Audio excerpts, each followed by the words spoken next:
Welcome to Cryptic Curiosity. We're your hosts, Amber and JoJo, and today we are going to be discussing two haunted hospitals. Leer Asylum. And the Royal Hope Hospital. What do you think about haunted hospitals in general? Like, do you think that it's just something in our head because nobody likes going to a hospital? It's not unless you're having a baby, you're not having fun.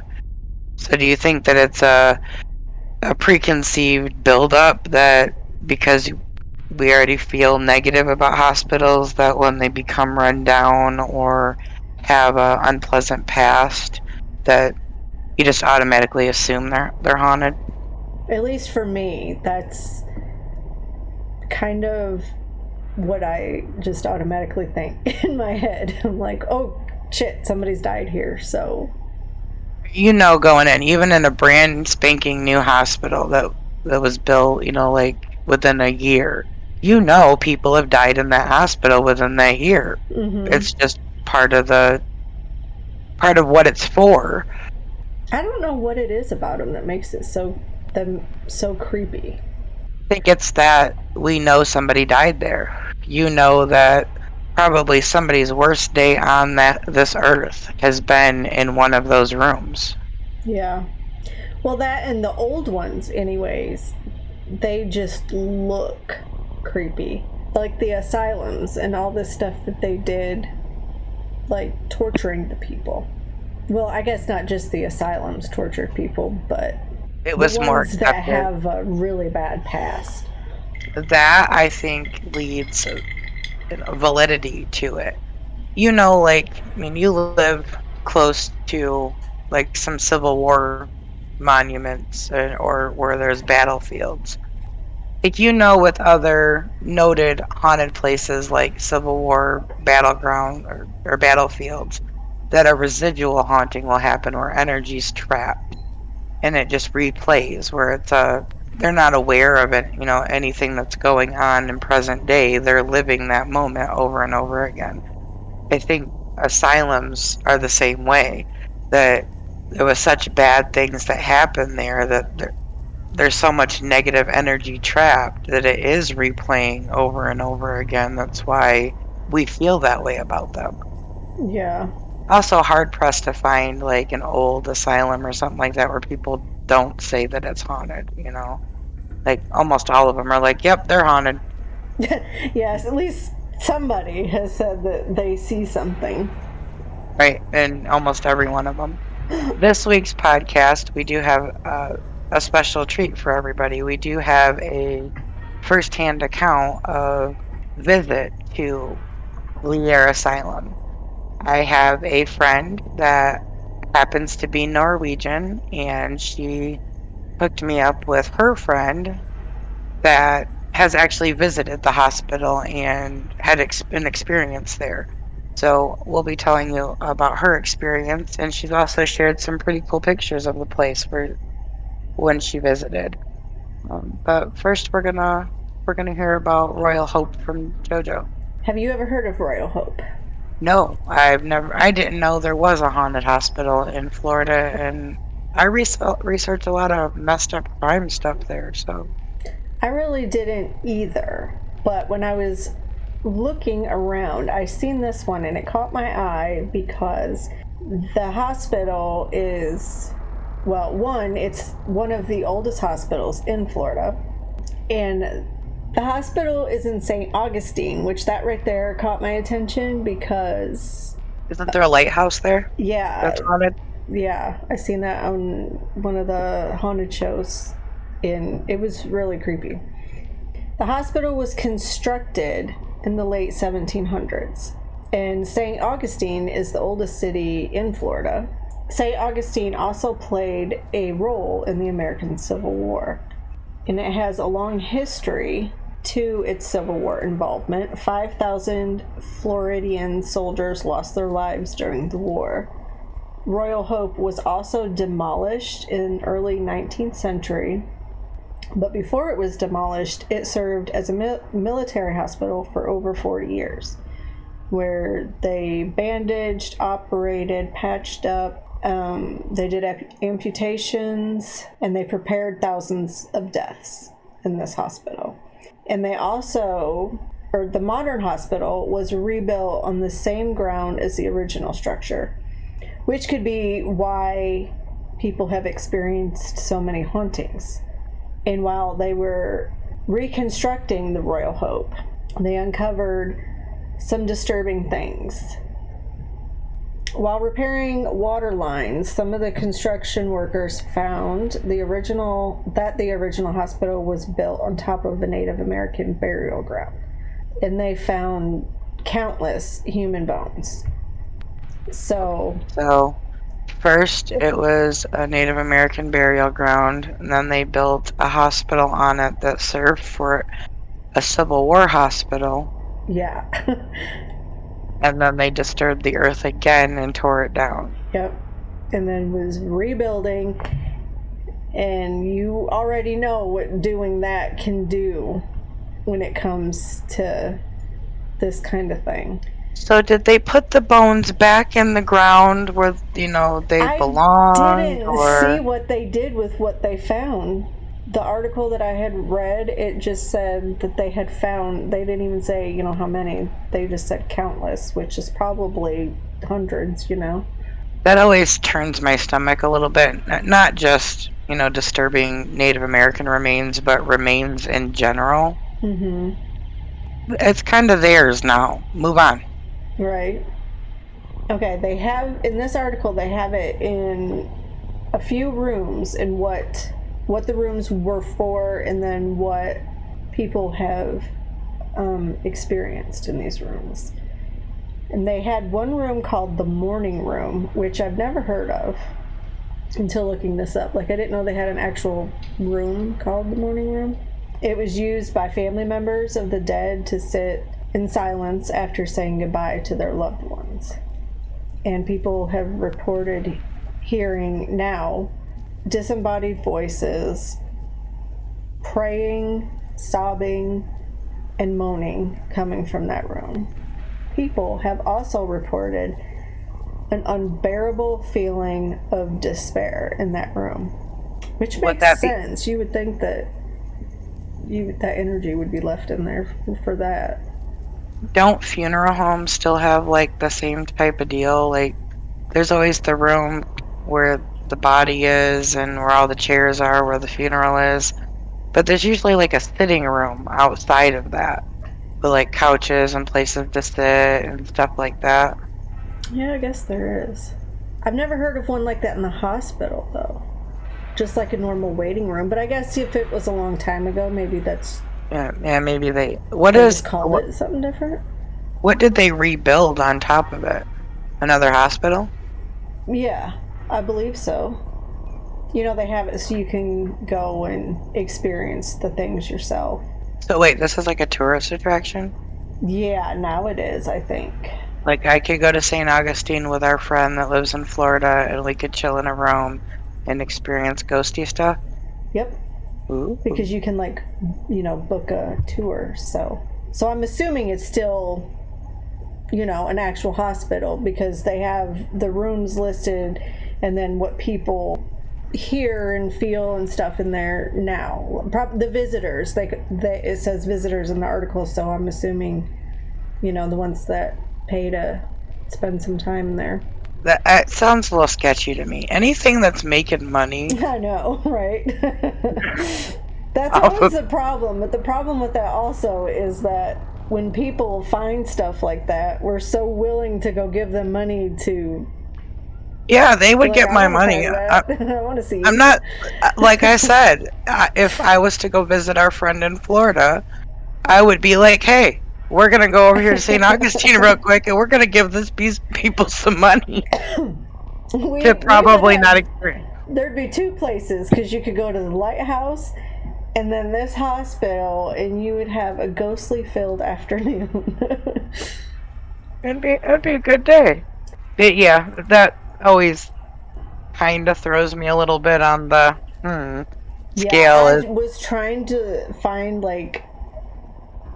a place, a real haunted place that is not like an attraction site place. Now, now, are they catching evidence? I mean, yeah, it says the visitors are the people that are, they're the ones reporting the evidence, or what they're feeling. I think that was all that was reported in the morning room, but then they have the surgeon's office, and they said in that room it is said that there is a spirit there that likes to grab onto your clothes and like it doesn't want to let go. does it want to get swung on? I'm just saying. Yeah, that would creep me out. It has been described to feel like a freezing, forceful grab. No, it's not gonna, because I'm not going in that room. Someone has reported that it felt like a hand was gripping their clothing and they could not get away from it. The only way that they could was to run out. Like to just bolt and, take off. That was the only way they could get it off of them. Either that or that ghost is now the proud owner of whatever piece of clothing it is hanging on to, because I am taking it off and I am out. Yeah, that's pretty damn scary. I would not want to encounter that, especially. Are they actually, like, is there cameras up? Are they actually catching this stuff? They must have cameras up because it is said that there has been orbs seen throughout the hospital. So, okay, this is creepy though. Listen to this. It said, or has been said, that there are orbs seen throughout the hospital, but that have also been reported following visitors to their car. They hear. I seen that and was like, what? We'd have to make that perfectly clear upon entrance of that hospital. Whatever is here, you have to stay here. You're not following me for home. Pictures to hopefully put up with this, but with as many reports as they've had, they have to have pictures. You would think there'd even be like videos, or even EVPs. Yeah, because they did say that people have caught those as well. And they have another room that's called the ward, and in that room it's been reported where beds have been known to move by themselves, some even hitting the visitors like in their legs, like in their shins and stuff, like the bottom of their legs. And then at night they have been said to rearrange themselves and to like start shaking. And people have also reported being scratched and hit in that room. Is this still an operating hospital? Like, do they still have patients in there? I don't know. I didn't see anything about that. I would think not if they have people coming in for that. I could be totally wrong, but the article I read, I don't think it said anything about... Because it says book a tour, book a room. So I'm assuming it's not... Can you stay the night there? You can. Is that what book a room is stay the night? Yep, it says visit one of our historic properties for an overnight stay or tour, if you dare. Road trip. They have another room called the, I don't know how to say this word, apothecary? Yep. Did I say that right? Yep. And that room was used to store medicine. And shadows have been reported, like darting back and forth on the walls. And people have heard sobbing in those rooms. And they have also seen full-bodied apparitions and have caught clear voice recordings, moving objects, and have also gotten unexplained bruises and hearing like someone screaming for help. And somebody else reported that they felt like they were being hugged. That's like... if these are true, these ghosts are like... They're very... I don't even know the word I'm looking for. Attention seeking? Yeah. It almost seems too good to be true. You know what I mean? And I know that people in general, you can hand evidence on a silver platter, and even people that are open to it are going to be like, no, that's too easy. But it almost seems too easy. You know, you pay a price and you can... and Right. you can have an experience when, I mean, the feeling of being hugged when you're not and being touched when you're not, or when there's nobody there, that would be hard to fake, but sounds would be easy for them to pipe in. Right, I was thinking that too. That's why I was trying to find a place that is not turned into something like this. But every one that I came across were turned into this type of thing. A tourist attraction. Yeah, there have also been reports of marching, like people hearing marching, like down the hallways, which would make sense for the Civil War part. And then the orb falling to the car. Kind of creepy, but that could also be Civil War-ish, because if it was a military hospital, there would be, like guards and, not hurt military personnel there. Right. So that would make sense that even, like because it said 5,000 soldiers lost their lives. Well, Floridian soldiers during that war. And for 40 years, it was a military hospital, too. That's what got my attention about it, was the military aspect of it, and then the Native American burial ground. Especially because if they actually did find all those bones and then they picked them up and took them somewhere else, like, could you imagine what that would do to ghosts? Like, that would probably piss some off. Can they make an entire movie about that, Poltergeist? Is that what that was? Yeah, that the house was built on a Native American burial ground, and it opened like a portal that, something like that. And okay. all I can really remember is a little girl getting sucked in the TV. Yeah, I remember that part. I don't remember the other one. I've seen it a few times, but it was a while ago, so I don't. And I always remember the little girl's name is Carol Ann. But it would definitely be an interesting place to check out. Yeah, we may have to, like, in a future podcast, maybe actually go there and check it out and see if we think it's bullshit or not. Because there is some legit, history that you would think would cause, maybe not everything that people report, but that's with everything, kind of take it with a grain of salt. And it certainly has the ingredients to be haunted. But I'd never heard of it, and it was said to be, like, I think it was within the top 5 most haunted hospitals in America. Well, no wonder people pay to go see it. Yeah. Maybe that's why it's top 5, because people can actually go and have a little Disney World of the paranormal type experience. I know I'd be down for it. Well, I don't know, though. These ghosts are awfully touchy. I don't know about the touchy ghosts. What was that 80s song by the Georgia Satellites? I have no idea. I don't know who the Georgia Satellites All I remember is there's a lyric in it that says, "Don't tell me no lies and keep your hands to yourself." That would be... I know what you're talking about. That's what popped in my head when you're like, they're all touchy-feely ghosts. No. I'm not a touchy-feely live person. I think they're more than touchy-feely, because some of these reports are like, if I'm finding bruises and shit on you and then pushing beds and stuff into you, like, they're pissed the fuck off is whatever these spirits are. Those are probably the Native Americans that they move their bones. They're mad as a motherfucker. What'd you do with me? Where am I? Can you imagine? What if, like, death is like you are, like, sleeping and, like, you're not disturbed out of that sleep and, like, until, like, somebody messes with your grave or something? Oh gosh, that would explain so much. All these ghosts that are pissed off.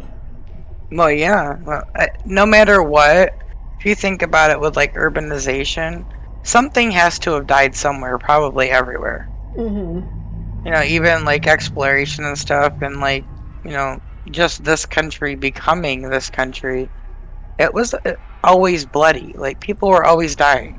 People would go well, we're going to move from this place to this place, and only 2 of their members of their family actually show up in the new place because the other 9 died on the way. The Leer Asylum, I'd never heard of. Of course, we wouldn't have heard of anything extremely spooky in another country, but it was a random Google search that it popped up, and just so happened that I know somebody from Norway, and I messaged her and was like, "Hey, can you help me with translation?" "Thank you, Vanka." And she had a friend that actually had been there and offered to set up a conversation between me and her friend. And she told me, I asked her a few questions about her experience, and she wrote me out an account, and Vanka translated it for me. And she also provided pictures of one of her visits there. And I'm really, really sorry to all of our Norwegian listeners, if we have any, that if I mispronounce anything, and especially our contributor's name, I really, really am trying hard not to. But Leer Hospital, this is the most recent or earliest picture I could find of it, and to me that looks like an imposing place anyway. It was built in 1921 is when construction began, but prior to that, what was going on in the area was the mentally ill lived in the community with, people that were not mentally ill, and it wasn't really working out for the community. So they moved them all out onto farms in this area, and they were known as the Leer colonies. And not didn't take too long, and they had several hundred patients living there and working on the farm. Like I said, in 1921, that's when construction began, and it was completed in 1926. The site first was 6 buildings with rooms for 600 people. And what it did for the community is the community was starting to really suffer, like a depression. There wasn't jobs. So the construction of the hospital created jobs, not only in construction of the hospital, but they needed people to work it. It was a good place, good for the community, good for the mentally ill. They could be in a place where they would be cared for. And in the beginning, the treatment was pretty much the patients worked on the farm and produced food. And in 1937, the founder of the hospital died. And that's when the treatment plan changed from, just doing work and, pretty much keeping busy. And they would also be creating a service to the community because the food that they grow has got to go somewhere. It switched from that to more using drugs for treatment. And between 1945 and 1974, the experiments that were performed on these patients were horrific. They used LSD for treatment, trials of new drugs. They were trying out drugs on these people that the pharmaceutical companies didn't even said themselves that shouldn't be tried on people. And there were also many deaths reported from ECT treatment. And what ECT treatment is, it's pretty much electric shock to your brain. Small currents of electricity are passed to the brain, intentionally triggering a brief seizure. It causes change in brain chemistry that can quickly reverse the symptoms of certain mental health conditions. So yeah, it's electric shock treatment. But they were doing it to the point where they were killing people. The physician that was running the place said that the hospital itself had to test new medicines on humans in cases where the industry itself could not test them. He considered it a moral duty to assist the pharmaceutical industry in research. That is just horrific to think that he did not care, and it was under his direction, so, the blame's got to fall on him, that they were not people. And we can't, look down on Norwegian people for this because we treated our mentally ill just as bad, if not worse. Yeah. So it seems like it was just an industry thing of the time that, and I do remember reading somewhere, maybe a psych class somewhere, that it was a anyway, it was something misinterpreted about being mentally ill is that they didn't feel pain. I do remember reading that somewhere that that's actually what they thought. So they didn't think that when they were doing these things that they knew would cause pain, they didn't think that they could feel them. So we're not going to point fingers or nothing like that, but he had to have known that that wasn't right. You know, if the people that are making the drugs are like, nah, dude, you shouldn't be giving that to people.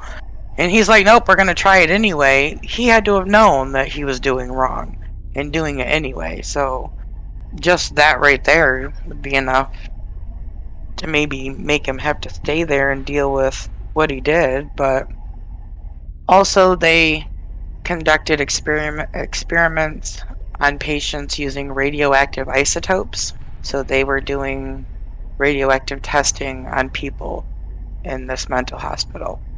Just to give you an idea of what living under that treatment would feel like, radiation poisoning causes nausea, vomiting, diarrhea, severe headache, fever, dizziness and disorientation, weakness, fainting, hair loss, low blood count, bleeding, and bruising. You would feel like you were dying. Every day. There was a author that wrote a book. He wrote a book after he worked there part time, and he pretty much let everybody know what was going on there. Now, the around 1974, 1975, the testing on patients stopped because they didn't like the stigma that the hospital had, that they were, I guess the stigma would be like mad scientists, because that's what I would think, if I heard that these things were going on. Yeah. But they didn't like the stigma of it, so they stopped the testing on patients, but the treatment of patients still wasn't very good. The author had worked there sometime before 1981, because the book came out in 1981. But he brought to light in his book the conditions that the people were still in, like prolonged use of belts and straitjackets, them being left in their own excrement for days on end, and just still neglect and abuse. I did try to find an English translation of that book because I did want to read it before the podcast aired. However, I could not find an English translation of this book in any way, shape, or form on any platform. So if anybody knows a place that I can find an English translation, I would really like to read that, just to, I don't know, maybe fully understand what those people had to go through. Worked there between 1974 and 1975, so he probably would have witnessed the testing and just the general abuse of it. He worked as a nursing assistant there. He was commented to say he was reported to say it was the strangest experience to see how quickly you could deteriorate morally. The stay left a deep mark that has shaped me as a person and as a writer ever since. The repercussions of the book, of course, people were mad about hearing about this stuff. Anybody would be quite outraged about it. And in 1985, 4 of the 13 buildings were closed, saying that they didn't need that many beds. And in 2013, the entire hospital complex closed for good, although they didn't transfer the patients completely off-site until 2017. It says in 2015, the site was sold to a development company, and they demolished all but 2 buildings that were considered historically significant. They are now everything's gone. But the paranormal activity that's been reported there from 1985 until they tore it down was that overall they were reported to have a really heavy and negative energy feeling, and seeing apparitions and shadow figures and disembodied voices, unexplained noises and banging and crying, cold spots, being touched or tugged or pulled from nothing being there, weird light anomalies, electrical equipment not working, weird fogs that shouldn't be there, and just getting the overwhelming feeling of being sad or mad or scared or somebody watching you. Those feelings seem to happen often from what people say, like for experiences in places like that have been through that kind of trauma. People report that the feelings, the sadness, I kind of wonder if that's kind of a residual thing, if that is because there was so much sadness and anger and fear, if those are imprinted just on that area, like a residual haunting, but it's a feeling. yeah. I wonder if that's even a possibility, but it seems almost like it could be. Contributor Tuna, and again, I do apologize if I mispronounced your name. Her account, she told me that she was there 3 times during 2013 and 2014. So one of the questions I asked her is what made her go there, because who just goes to a dilapidated old psychiatric hospital? Did she believe it was haunted before? Or was she just curious? Or you know, does she like old architecture? Whatever the reason. But what she told me was that she heard a lot about it and she had a lot of stories about the place, partially from curiosity, but also because she's had several experiences herself in houses she's lived in. And Leer Hospital is supposed to be the most haunted place in Norway. So it's like their equivalent of like Waverly Hills or Eastern State Penitentiary or, the hundreds of ones that we have that are supposed to be the most haunted. But probably their equivalent of Waverly Hills. She said the buildings were large and they used to be beautiful. We found the first building rather promptly, the one that had been mentioned the most. They went through a broken window and entered on the second floor of the building. So she said there are so many rooms. They went to all of the patient rooms, the kitchen, and into the room that they believed to be the operation rooms. There were beds and chains and a lot of things that they could not identify. She said that we heard things all the time, but we're not able to verify where the sounds came from or what it was. And there was a heavy and unpleasant, grim aura around the entire place. She says she never had headaches or felt like her head was heavy before, but felt it through the entire visit. She also experienced severe stomach pain, and her belly was swollen and bloated to the point where she had to get painkillers. When she went downstairs to the basement, where they heard the patients were held and chained before surgery, the man working there was supposedly a cruel person, but I do not remember his name. They took a lot of pictures, and a few had obvious orbs around them, but the pictures have in some mysterious way disappeared. I've heard that the latest or last surgeries that were performed there was in 1980. However, I can't confirm this. In the kitchen, there was still shift schedules hanging on the walls. They took pictures of these as well, but those pictures have also disappeared. There were several buildings, however, I was only inside 2 of them. It took us several hours to go through one building, and one of the weird things is the building number 2, which is not far from the building number 1, we were all in, standing about 50 meters or 160 feet from the building. They were trying to take pictures of building number 2. But every time they tried, the camera malfunctions or their phones shut down. They turned around to take a picture of building number 1, and they could take a picture just fine. She said once that she got inside building number 1, she felt this insane pressure on her head, that they were never able to go through the entire building. Unfortunately, the buildings have now been demolished, so there's nothing to go back to. And she also provided many pictures of her visit there. Thank you very, very much for sharing your visit there and sharing your pictures with us. Yes, thank you. I'm not sure if you noticed a few things in your pictures. I pointed them out to Jojo before we started. There were a few things that don't quite seem to make sense. There is a dark spot in the outside picture of the building where there's sunlight shining on the tree, but there's a very large, dark, black spot in the top of the tree.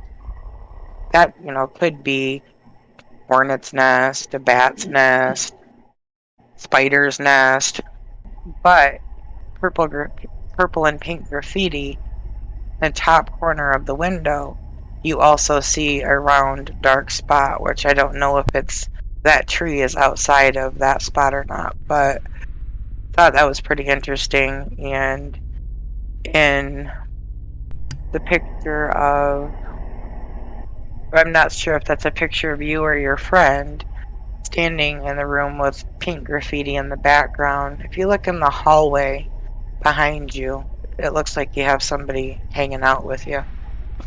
You can almost see a Yeah, it shoulder. looks like a dark shadow.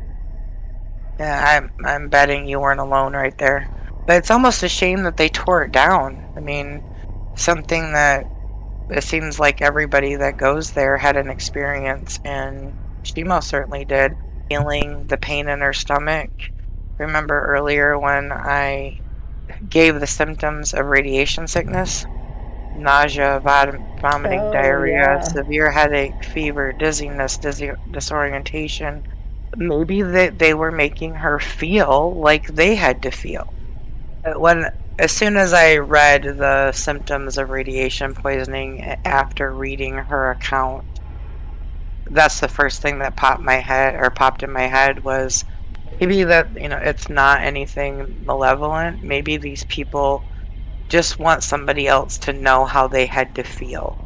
Now, Yeah, this is what they did to us. What a sad, sad thing. that really is. And that picture, though, I swear, it almost looks like there's a hand or an arm coming out of that doorway. See, my line of vision went straight to that doorway. Now, it very well could be there's something there because we weren't there, obviously, but it looks like there's something there. Like there's almost a shoulder, or it looks like something is standing there to me. It does to me, too. I don't see, like, the shoulder part that you're talking about, but I'm seeing something. It's making me think of, like, a hand or an arm or something, like, coming out of the doorway. I mean, it could be part of the actual The door. doorway.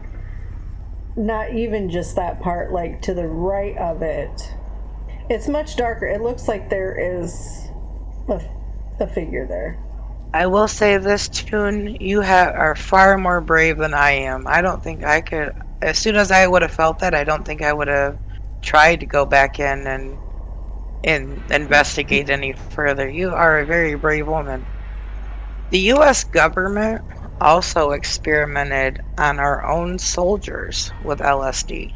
I don't know what's scarier, mental patients or people with guns, but I don't think LSD should be involved in either one of them. Yeah, that doesn't sound like a good idea. A lobotomy, I that was used here for a Yeah. very long time, very long time.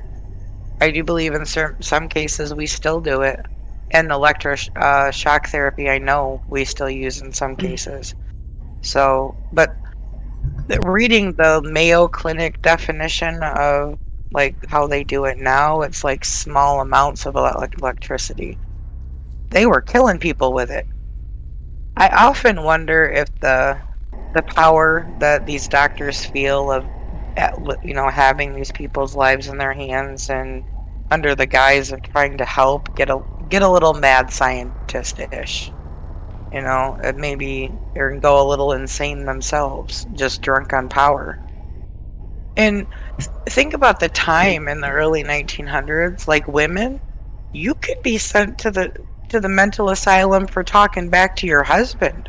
That is so crazy to think about. That you could literally have not in this country. I don't know about if that was a thing in Norway, but in this country in early 1900s, you talk back to your husband, he threw your butt in the nut ward. Imagine ending up in a Waverly Hills type place and really not having a That mental is illness just at all. horrible. Like, I can't think of anything that would be quite so traumatizing and messed up. Especially if you are sane. Right. You wouldn't be sane for long, that's for damn sure. Like, that would make you insane. If it didn't kill you, it would make you absolutely insane. Imagine that, just being a mouthy woman, me or you, because neither one of us know how to shut up. Just being thrown in there and it being one of these torturous places that are doing electroshock therapy or a lobotomy that's actually removing your brain that there's nothing wrong with. That's so barbaric. It's just crazy to me that there were times like that. I mean, I guess I shouldn't say it's crazy to me because people have proven themselves to be capable of doing really messed up things. I do tell my son quite often, monsters are real. They're just disguised as people. Mm-hmm. Definitely more scared of people than I am of anything that I can't see. Most definitely. I would much rather deal with a paranormal experience than an evil person. The Civil War in America in general it's a black eye on our history. We're not there's nothing to be proud of anything to do with the Civil War. Not the reason for it, not that we had to have it, not the way everything was handled. Because when you think about it, it wasn't, they were all Americans. We were literally killing each other. So that's the sadness right there. That there literally was lots of situations where those two brothers with two different uniforms on, and they were both laying in the hospital, bleeding to death. And you just say 5,000 or 500,000? It said 5,000 of Floridians. 5,000 Floridians died in that hospital, or just in the Civil War. Let me see. During the war. So you have this historically sad moment in time period, and then a place that was all about sadness and death. Mm-hmm. And then this Leer, they weren't giving out no death tolls. Like, I searched and searched and searched the internet trying to find if they had any account of how many people died under this man's care at the hospital, and there was none. They That's could tell you actually scary. Could tell you how many patients they could hold, but not. It makes me think of like Waverly, how they have the body chute, so the patients didn't know how many people weren't coming out. Yeah, and also I couldn't find any information on where, like, if there was a cemetery on site. What did they do with the people that died under the care of this asylum? There's no information on that. I'm really curious to know what this hospital did with all those bones that they found. I wonder if they just left them there. Hope so, just because you should, let things lie where they were put. Probably shouldn't have built another hospital on top of it, just saying. Right. Yeah, I almost kind of hope that they, let it lie, so to speak. Just no matter what, you're gonna piss them off. No matter, you just being there and digging them up just stirred stuff up. So maybe that's why it's still active as it is. Maybe they did move them, or who knows. I did find a picture of them demolishing Leer, and it's almost a sad picture. Like, you could kind of see a little bit of the beauty it was supposed to be. Oh wow. So the building the building that's there, what is that the hospital, or is that the building that they left there? That was the main hospital from what I'm gathering. I have another, like a map type picture that shows. And for those of you watching on YouTube, I will add all these photos in so you can see what we're seeing. And to all other platforms that are listening to us, visit the YouTube channel if you want to see the pictures or the map of the buildings. See, even in the map, it doesn't indicate that there was a cemetery anywhere, or Yeah. usually the really old ones, there's a cemetery somewhere near it. Like, there's a hospital in Kalamazoo, a very, very old hospital, and there's a cemetery right next to it. Where I had my heart catheter done, there's a cemetery right next to that hospital, which is also a really, really old hospital. But Oh. yeah, it's kind of strange to me that you don't see, or maybe there is one across the street. We don't know. I would like to give a very special thank you to Toon and Vanka. Toon for your submission of your experience there, and Vanka for your help in translating and also helping me pronounce some of the Norwegian words. We do really appreciate your help. Yes, thank you so much. Also, any of you listeners, if you have a personal account of a place that you would like us to cover, let us know in the comments, and we'll contact you for you to submit your account, and we can do an episode on it if it's within the format. Yeah, that's a great idea. Also, if anybody knows about the hospitals that we were discussing in this episode, leave us a comment about anything that you may know about it or your experience if you've had any. Any of the questions that we were not able to find on the internet, if you're able to answer them, leave it in the comments. Let us know. Join the conversation. That's what this is about. We want to hear your side too. If you like this video, go ahead and give it a thumbs up for us, please. And then go ahead and hit that red subscribe button and ring that little bell to get notified every time we upload a new video, which is going to be once a week. And let us know in the comments below what topic you would like us to cover. And until next time, bye. Bye.